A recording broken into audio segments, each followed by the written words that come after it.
Hello everyone, I am Bhavesh Mukheja and my roll number is 21PH10008.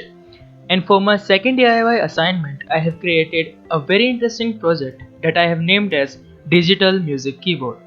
What's intriguing about this keyboard is that you don't have to touch anything to play it. All you have to do is to come into a proximity of these sensors and a note will be played.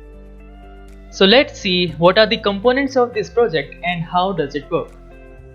So, to begin with, I have used two breadboards which are connected with each other and to Arduino Uno by suitable connections. Furthermore, I have used 8 LEDs of different color which are connected with breadboard and to Arduino Uno via different colored wires so that it is easy to identify them. Next, we have piezo which is connected to Arduino Uno along with a resistor and oscilloscope with a multimeter to measure the voltage across the terminals of the piezo. Down here I have used 8 PIR sensors. Each of them signifies a particular note. I have connected each PIR sensor with the breadboard and used a green color wire to connect its signal terminal with the Arduino Uno. So now let's move on to the coding part. So this is the code for the functioning of this circuit.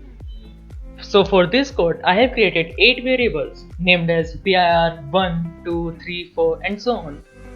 And these variables will help us to generate the basic notes. So let's see how does it work. First, we read our variable to the digital pin it's connected with. Then we apply the condition such that if something comes in the proximity of a PIR sensor, it will get triggered and will light up the LED which is connected with the pin we enter here, and the speaker will play a particular note. We can see the signals across the PIR sensor and piezo. Also, we can observe the voltage change across the piezo and how a constant voltage is maintained across a PIR sensor. So now let's copy our code and move to Arduino IDE. So I have pasted the code and saved the file, and now let's compile the code. As you can see, the code has been compiled, hence our circuit will run with no error. So that's all for my second DIY assignment.